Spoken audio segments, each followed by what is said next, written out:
Oh my. Something exciting has just happened in this studio, and I'm looking forward to sharing the numbers with you in just a moment. In this video, we're going to be reviewing the TaylorMade Stealth 2 driver. We have 3 models in my hand. We've got the Standard, the HD, and the Plus. I'm going to give you some numbers on the Plus once I've got fitted in it and help you decide whether these drivers are going to work for you. We're going to start with the looks of the Stealth 2 drivers. The HD and the Standard look very much the same from a colouring point of view and certainly from a size and shape point of view. However, when you look at the Plus version, we've got a slight difference. So when you look at the Plus version, you've got that kind of stealthy kind of look around the back of the driver, all looking a nice black finish.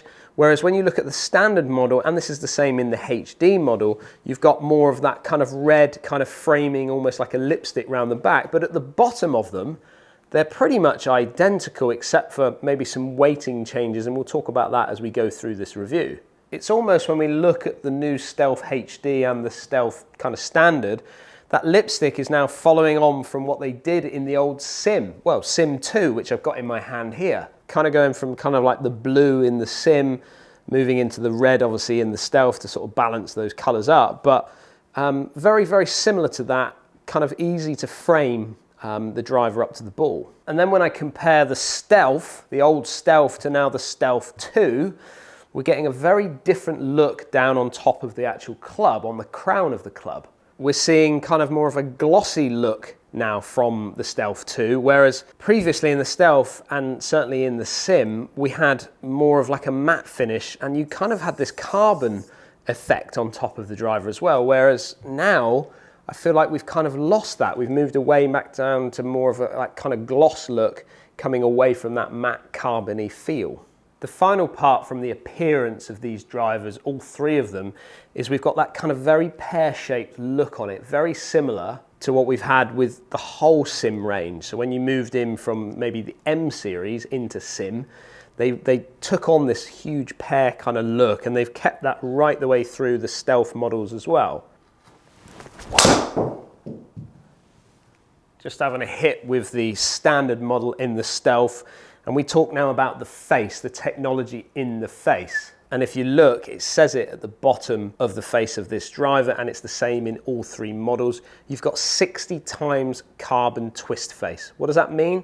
Well, you've kind of got 60 layers of carbon built into this face. And the only real difference we've got from the Stealth to the Stealth 2 when it comes to the face is it's fractionally lighter. It's actually 2 grams lighter in the face of these new drivers. And then we've got some advancement in the inverted cone technology, which basically means that we're getting more consistency across the face, helping you with ball speeds with those off-centered strikes. We're going to get off-centered strikes, and the more help we can get, and lots of these manufacturers are focusing on this now, they want to give me as much ball speed as possible right the way across those miss hits.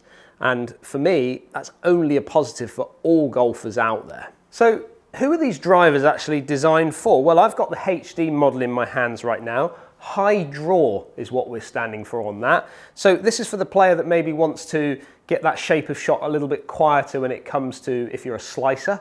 So if you're somebody that moves the ball from left to right, if you're a right-handed golfer, then the high draw version is going to enable you to be able to maybe square that face up a little bit easier.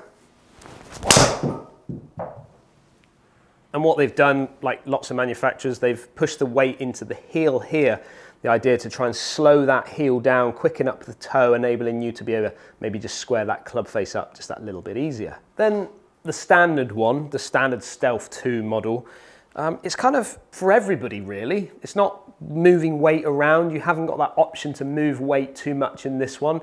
Obviously, if you went for a fitting and changed the length of the club, the fitter would probably move the weights around in there, but that's not necessarily something you're going to get a pack of different weights to be able to move things about in. We don't obviously have a rail in this driver either, like we're going to see maybe in the Plus in just a moment. But in the back of both of these drivers, and we're going to see it in the Plus, we've got the inertia generator. Now, if you look at the HD model, we've got 30 grams of weight. If you look at the Standard model, you've got 25 grams of weight. And when we move on to the Plus, you'll see it 15 grams of weight. So By pushing weight a little bit further back in the head, it's just going to give us a little bit more MOI. It's going to give us a little bit more stability when we come into that impact position, enabling that club face to just square itself up a little bit. But you can see in the standard one that the weight is just a little bit in the heel. So I can't see, other than the fact that I think that they're probably helping just that little bit of weight there, just to quicken up that toe, maybe square that face up just a little bit more. You got to remember, a lot of golfers out there tend to slice the ball, so maybe TaylorMade are focusing on that in this one. But feels off the face with all of them, very, very similar, trying to get that kind of almost carbony solid feel off the face of them, not too tinny, which I really like. And you got to remember, TaylorMade have got a huge stable of fantastic golfers that use their products, and they would probably, well, I would say they would 100% be listening to what they are saying about their drivers and listening to what they want to hear from their drivers. So a nice solid feel off the face. And then we move into the Plus version, and we've got the speed pocket in all three models, so that's going to help with those low strikes, enabling you to maybe not over rev it up and still maintain good ball speed. But you've also got this front rail. Remember I said that we had 15 grams in the weight at the back here. We've actually got 15 grams of weight at the front here, and that can make it a little bit more movable. So you can make it into draw if you want it, you can make it into neutral, and you can put it into a fade bias setting, which is great for fitting. That helps a lot when you're going through a fitting process. If you want to maybe move strike location or maybe get a desired shape, then you can move that around a little bit at the front there, and that's nothing new. We've seen that in loads of models of drivers. You're also getting that kind of stealth tattoo on the top of this driver, very similar to what you had in the previous model, but it kind of stands out maybe just that little bit more on this model. Do I like that? I probably prefer my drivers to maybe look a little bit cleaner, but there's lots of people out there that would like to see a little bit of detailing on the top of the driver. So I'm really excited to share with you the numbers that I've got from when I've been through a fitting process for myself with this Stealth 2 driver, and I've gone for the Plus model, and those are the numbers that I want to share with you today. But something kind of big has happened for me with this driver. I have to say I'm quite impressed. Now, like all previous models, when it comes to the actual sleeve of the driver, we've got the option to maneuver that around with different lie angles, different lofts on the driver. I've actually got a 9-degree head here. I've set it as standard in all the settings at the top, but I've actually lowered it. When I first tested this driver, I was launching it quite high, so I actually brought it down 2 degrees. So I'm actually at 7 degrees with this driver. These numbers are quite impressive, and there's a couple of shock numbers in here for me, which you would have seen at the beginning of this video. Average ball speed off the face, 155 mile an hour. Now, what I would say is that's about where I would be normally. So 154, 155, I've tested loads of drivers, and that's kind of what I get. Launching it at 14.1, so good, decent launch. Spin 2,200 revs on an average, so pretty good. Peaking at 37 yards high with an average carry of 271. Something's going on here. Not sure what, but something's going on. And the reason for that is if you look up and down the ball speed that I'm getting out of this driver, if you look at the last two shots at the top of that line there, you'll see 157.6 and 158 mile an hour off the face. That is a PB for me. That is a personal best. I have never ever got my ball speed that high with any driver. So I have to say I am pretty impressed with how this driver is performing, albeit, yes, I fitted myself, made sure it was right for what I wanted to get because I wanted it to perform as well as it possibly could.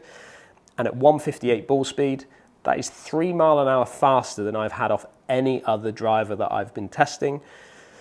Something's happening in this driver. I'm not 100% sure what it is, but we're getting some seriously good numbers.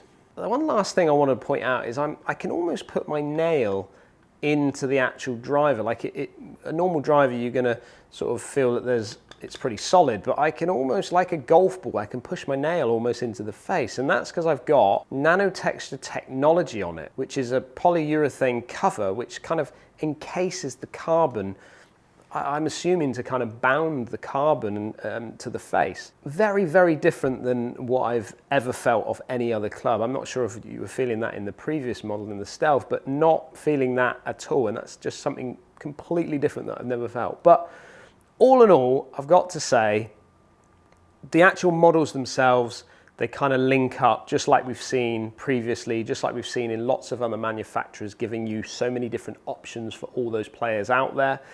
The Stealth 2 Plus model for me was set at 7 degrees of loft, and I was launching it as good as I can launch it, getting amazing, amazing differences from the numbers. But I'd like to hear what you think. Are you somebody that's interested in the TaylorMade driver? Is this going to be the hottest driver of the year? There's a lot coming out this year, so it would be really interesting to see when we move on with different tests. But down in the comments, are you going to be testing out the TaylorMade driver? If you are new to this channel and you like what you're seeing, don't forget to hit that subscribe button, and I'll see you again on the next video.